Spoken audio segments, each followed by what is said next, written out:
Apple says that the iPhone 13s have the best battery life of any past generation.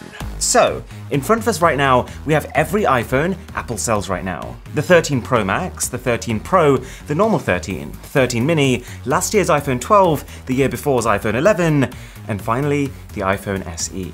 I've set them all to an equivalent level of brightness, and also made sure that every phone still has 100% battery health, or in other words, lasts as long as it should last. So, let's see if Apple was telling the truth. The phone to beat right now is the Galaxy S21 Ultra, which hit 8 hours and 41 minutes. Okay, we're unplugged, we're on the way, and I've structured this test to start with light social media, move on to heavy gaming, and then into one of the most taxing things you can do on a phone, using the cameras.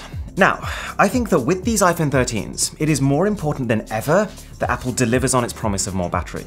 For 3 reasons. 1. Android flagships now almost consistently come with enormous size batteries. 2. With last year's iPhone 12 Pros, instead of actually improving the battery life from the year before, Apple reduced it from the 11 Pros, which actually meant they fell behind a little bit. And 3, battery life is meant to be one of the main selling points of the iPhone 13s. And so if it just ends up similar to the 12s, that wipes off a big potential reason that someone might have to upgrade.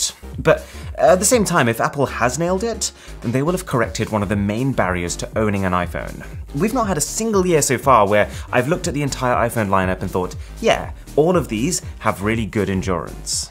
Anyways, interesting results so far. We've had just under an hour, but there is already a huge gap between these phones. Apparently, the iPhone 13 Pro Max is still on 95%. Not sure I completely buy that, but it's definitely promising. Oh, and thanks to Surfshark VPN for sponsoring this video.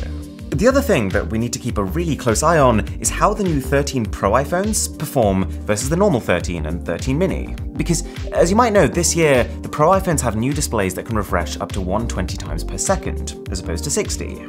However, if not done right, refreshing twice as fast can obviously be a huge drain on the battery, and so we could well have a situation where the normal iPhone 13s outlast the Pro iPhone 13s, and that wouldn't be great. In fact, of all features that you need specifically on a Pro phone, I would say that none of them are as important as battery. Because Pro users are going to use their phones more. You just came in, created chaos, and left. I'm not impressed. Pro users are going to use their phones more, and more than likely, they're going to use them for more demanding tasks, like recording 4K footage and video editing. Can we just have a moment to appreciate how poor the battery life is on the iPhone SE? I mean, I guess if you had someone who literally just used their phone for calls, it might be enough, but this kind of battery alone is enough such that I wouldn't recommend this phone to anyone. And I actually had a spare iPhone SE. I was gonna give it to a family member, but then I remembered how poor the battery life was and actually decided it would cause them more problems than it would solve.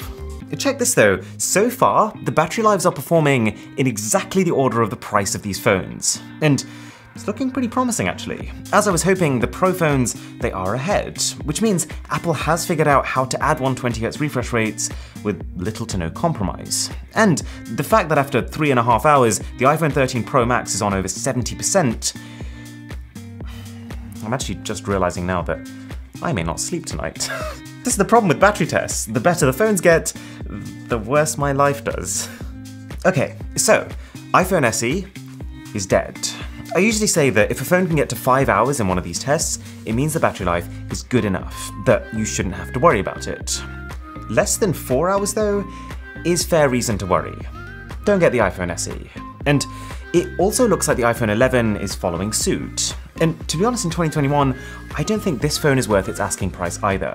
Like, you can tell very easily compared to the iPhone 12 and onwards, the screen is low resolution, it's only an LCD panel instead of an OLED, so colors aren't the best, and the borders are just chunky. The way that Apple tends to work is every time they release a new set of iPhones, they will discontinue some of their previous ones that they think might overlap in terms of demand, and then for the ones they keep, they'll knock like $100 off the price. So, this iPhone 11, for example, released at $699 in 2019. It then got dropped to $599 last year, and now it's sitting at $499. But the thing is, this hardware ages much faster than the $100 cut compensates you for. Or in other words, other phones have just gotten better. Okay, how are we doing? Holy crud. I've just realized something. It's been over 5 hours, and the iPhone 13 Pro Max is still on over 50%. That phone is on track to break every record we have ever had. And while the iPhone 12 is doing, well, pretty good, this is quite cool. The entire iPhone 13 lineup is outperforming it, including the Mini. Battery life is the single main reason that I never even considered using the 12 mini. I mean, I probably still won't use the 13 mini. I like big phones, but it will probably be enough to remove my inhibition from recommending it. So right now on this test, we have reached the camera stage. So to start with, I was taking photos on each phone, then I started recording 1080p video on each phone, and we're just finishing it off now with 4K video on each phone. I don't think the iPhone 12 enjoyed that too much. Oh, I do want to point something out here while I remember though. It's got nothing to do with batteries, but which one of these iPhones looks like it has the slimmest bezels? It's the normal iPhone 13, right? And the reason for that is that the outer rim of Apple's phones, the band of color around the sides, it extends all the way to the edges of your screen on the front. And so if you pick a darker color, all it does is make your screen bezels look thicker, because you've just effectively got two black layers around your display. Also, the lighter colors are much better at not showing fingerprints. So yeah, I strongly recommend going light. Okay, the 13 mini has just conked out. I'm gonna fast forward this test now so we can get to the results quickly. And while we do that, final time I'm mentioning this, I have bought 10 iPhone 13s myself to give away to you. Rules for that are in the description.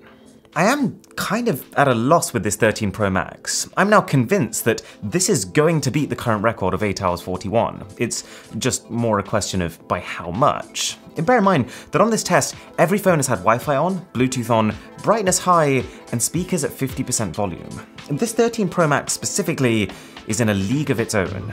25% left after over 7 intensive hours. What am I even going to do with that much battery? I've literally had to reschedule my plans for the evening because of how long I've just realized I'm going to be sitting here. And do you want to know something really crazy? This is the first test I've ever done where the timer phone has also given me a low battery warning. Anyways, here we are. So, the first phone to finish was the iPhone SE with 3 hours and 38 minutes. I would feel uneasy recommending this phone. The only possible scenario I can think of is potentially like a grandparent or someone who is trying to upgrade from a really old iPhone, like an iPhone 6, and who absolutely needs to have a physical home button. Now, then we have the iPhone 11. It is over 40 minutes ahead, which is a very significant jump, but still falls below that 5-hour mark. Long story short, I think if your budget doesn't stretch to over 500, you should probably stick to Android. You can get a really solid Samsung, Xiaomi, or OnePlus for that price. But then the iPhone 12 is leagues ahead. It beats the iPhone 11 in battery by over 1.5 hours, putting it comfortably in the category of good, solid battery life, and more or less rendering that phone redundant when you factor in all the other improvements too. That said, the fact that this new iPhone 13 mini lasts a whole half an hour longer than the regular size 12 actually makes me want to say that between these two, this phone just makes more sense. They're exactly the same price, and yes, this mini is a compact phone, but apart from screen size, it doesn't have any of the usual trade-offs that come with being smaller, and it's actually the more powerful, longer-lasting phone with better cameras. You can also buy the iPhone 12 mini right now for $100 less, but I really wouldn't. This is where things get really interesting, because the normal iPhone 13 is a lot better than I thought it would be. I've had plenty of top-end flagship phones that are in this bracket of between 7 and 8 hours. And so the fact that Apple's base iPhone can now match that, I think changes the entire narrative. It's not just a case that you won't have to worry about battery life here, it is more that it will actively impress you. And looking through Apple's past lineup, that's not happened very often. But it gets better. The iPhone 13 Pro took that and then added a whole 32 minutes of screen on time to it. That puts this in the top 5 to 10 phones I've ever tested, and it greatly outperforms its dimensions. I'm also just relieved because last year the iPhone 12 actually outlasted the 12 Pro, which really just didn't sit right with me. They've sorted it this time. And then, finally, you've seen it yourself, this one is just nuts. Let me just establish something here. The way that I rank phones on these tests is, if you can get over 5 hours, good. Solid. If you can get over 6 hours, that is great battery. If you can get over 7, really great battery. It has gone above and beyond. If you can get over 8 though, incredible, the top tier. You will definitely notice how it never seems to run dry. Okay, the iPhone 13 Pro Max lasted just under 10 hours. This is not just the highest score I've ever recorded, it is miles ahead of anything else. And even though, yes, each battery test does run different apps, and you can't make 100% direct comparisons, it is far enough ahead that I can say for sure, this is the king. Okay, at this point I probably don't need to tell you what a VPN is. If you want to either browse the internet anonymously, change the location of your device to another country, to watch TV shows from that country or avoid censorship, or even just to escape data throttling from your internet service provider, then a VPN is the way to go.